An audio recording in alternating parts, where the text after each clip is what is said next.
नमस्कार दोस्तों, एक बार फिर से स्वागत है आपका मेरे चैनल वेल्थ क्रिएटर पे। तो दोस्तों, आज हम एक और आईपीओ के साथ डिटेल डिस्कशन करेंगे और ये अपकमिंग आईपीओ है जो कि आपको जल्दी ही देखने को मिलेगा, यानी कि कमिंग मंडे ट्यूसडे से आपको देखने को मिल सकता है ये आईपीओ। तो इसका नाम है KRN heat exchanger and refrigerator private limited.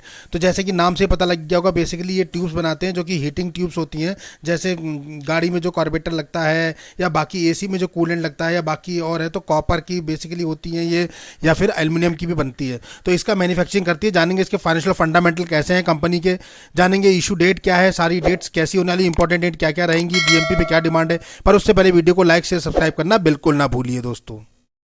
तो अब वीडियो में आगे बढ़ते हैं दोस्तों और बात कर लेते हैं KRN हीट एक्सचेंजर की। तो इसके नाम से जैसे कि आपको पता लग रहा होगा, बेसिकली सबसे पहले जानेंगे कंपनी क्या करती है, किस चीज़ में डीलिंग करती है। तो आप देखेंगे KRN heat exchanger and refrigerating limited के नाम से ये कंपनी रजिस्टर्ड हुई है।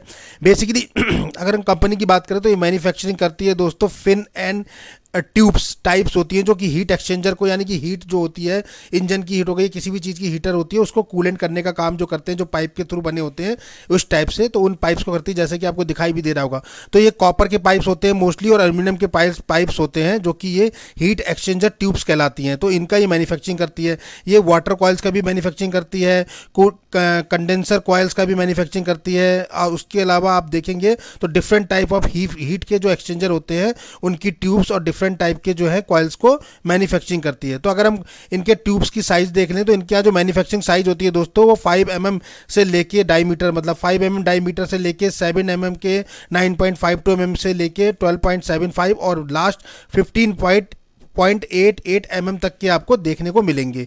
प्रोडक्ट जो ऑफर करती है कंपनी, वो यूज़ करती है मोस्टली, जो इसके प्रोडक्ट यूज़ होते हैं वो डोमेस्टिक होते हैं, कमर्शियल होते हैं और इंडस्ट्रियल के जो बड़े बड़े वैक्यूम हीटिंग होते हैं उसमें भी होते हैं। एयर कंडीशनर जो लगे होते हैं तो उसमें भी काम करते हैं। जैसे कि आपने एयरपोर्ट पर देखा होगा, बड़े बड़े एयर कंडीशनर होते हैं, सेंट्रल एयर कंडीशनर होते हैं, फैक्ट्रीज में लगे होते हैं जो बड़ी बड़ी मशीनों का हीटिंग एक्सचेंज निकालने के लिए।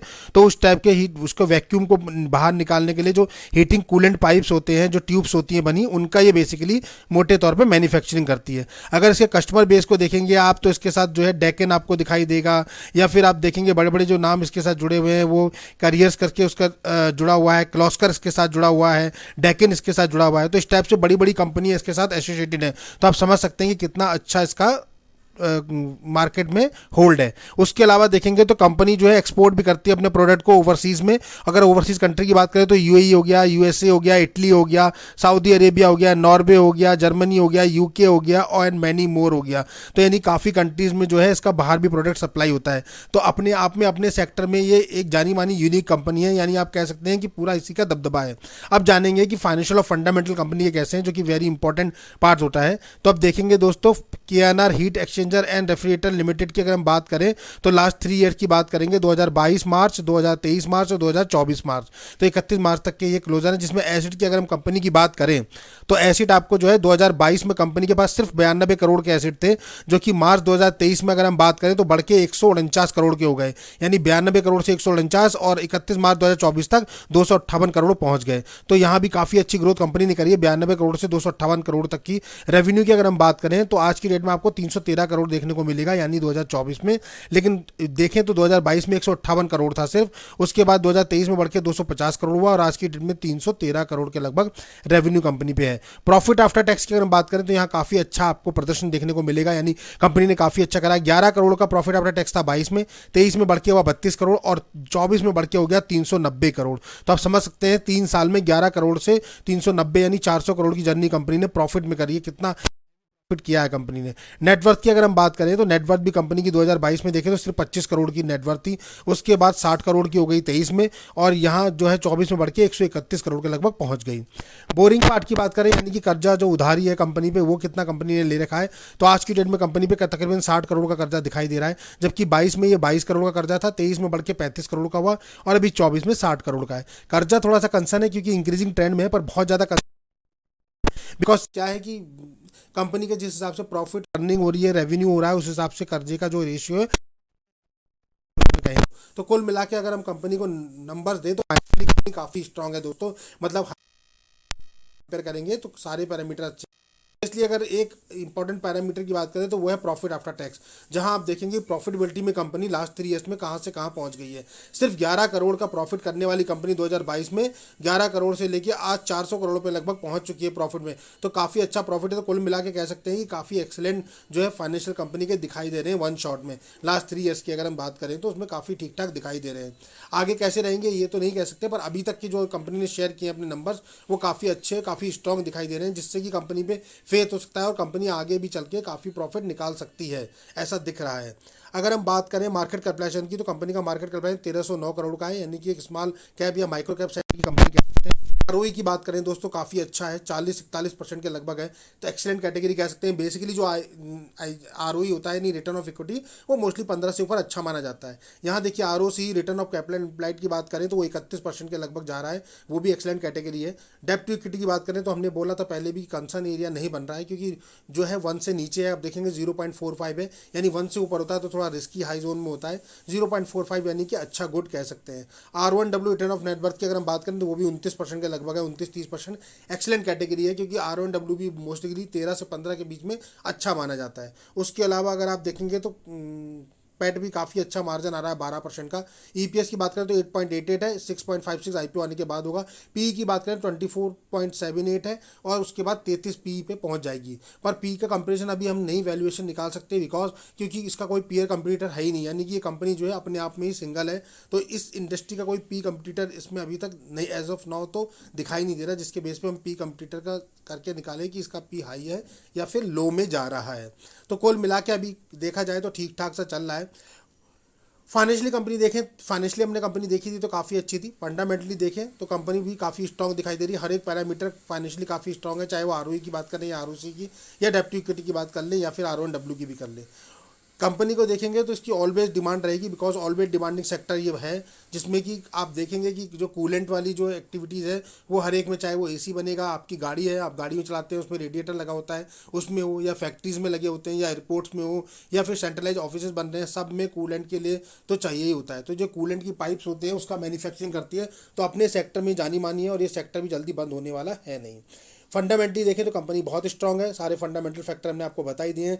फाइनेंशियली भी कंपनी काफ़ी स्ट्रांग है, यानी कि लॉन्ग टर्म के लिए भी कंपनी पे सोच सकते हैं।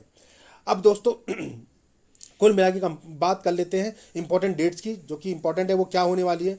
तो आईपीओ आपको जो दोस्तों आता हुआ दिखाई देगा वो 25 सितंबर से, यानी 25 सितंबर से लेके 27 सितंबर के बीच में आपको आता हुआ दिखाई देगा। तो 25 से लेकर 27 तक यानी 3 डेज का ये आईपीओ आपको देखने को मिलेगा। फेस वैल्यू रखेगी ये 10 रुपये पर शेयर, यानी कि भविष्य में कभी भी 10 टुकड़ों में डिवाइड हो सकता है ये, यानी कि स्प्लिट हो सकता है। प्राइस बैंड की बात करें तो 209 रुपये से 220 रुपये, यानी हमें कट ऑफ प्राइस 220 अप्लाई करना होता है रिटेल कैटेगरी के लिए। लॉट साइज की बात करें तो 65 शेयर आपको एक लॉट में देखने को मिलेंगे। पूरा का पूरा टोटल फ्रेश इशू है, यानी 341 करोड़ का टोटल इशू साइज है, जो कि पूरा फ्रेश इशू है। ये काफी पॉजिटिव पॉइंट बनता है, जहां की ऑफर फॉर सेल कुछ नहीं है। एनएससी बीएससी दोनों पे लिस्टेड होता हुआ दिखेगा। अगर बात कर ले लॉट में तो रिटेल कैटेगरी में एक लॉट आपको 65 शेयर मिलेंगे, जिसमें 14,300 रुपये देने हैं। रिटेल में मैक्सिमम 13 लॉट तक अप्लाई कर सकते हैं, जो कि 1,85,000 के होते हैं। स्मॉल एच मिनिमम में 14 लॉट अप्लाई करेंगे, 910 शेयर मिलेंगे, 2,00,000 रुपये देने होंगे, 2,02,000। स्मॉल एच मैक्सिमम में 69 लॉट तक अप्लाई कर सकते हैं, 9,86,000 के होंगे। बिग एच में 70 आपको लॉट अप्लाई करने होंगे, 4,550 शेयर आपको मिलेंगे और 10 लाख रुपये लगभग होंगे। वहीं अगर आप रिजर्वेशन चार्ट की बात कर ले तो क्यूआईबी के लिए 50%, रिटेल के लिए 33% के 35% और एचएनआई के लिए 15% का रिजर्वेशन रखा गया है। तो एज यूजुअल नॉर्मल है जैसा रहता है, और 35% काफ़ी अच्छा रिटेल के लिए है। कंपनी के प्रमोटर की बात करें, प्रमोटर होल्डिंग किसके पास है तो संतोष कुमार यादव जी के पास दिखेगी, अंजू देवी जी के पास दिखेगी और मनोहर लाल जी के पास दिखेगी, यानी कि 3 प्रमोटर्स कंपनी के पहले से हैं, जिनके पास 94.39% इक्विटी है। यानी कि ऑलरेडी जो इक्विटी डायलूट हुई है वो केवल 6% के लगभग हुई है, 5.8% के लगभग 7%, और अभी पूरी इक्विटी इन्हीं के पास है। अब इसके बाद आईपीओ आने के बाद कितनी रहेगी ये भी डिस्क्लोज नहीं है।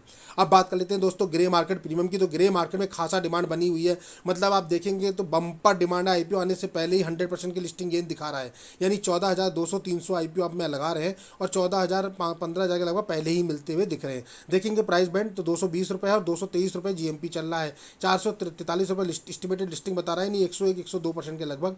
फायर रेटिंग 5 की बनी हुई है, 341 करोड़ का इशू साइज है, यानी इशू साइज काफ़ी छोटा है। 65 शेयर आपको एक लॉट में देखने को मिलेंगे। 25 सितंबर को ओपन होगा, 27 सितंबर को क्लोज होता हुआ दिखेगा और 30 सितंबर को आपको अलॉटमेंट आते हुए नजर आएंगे।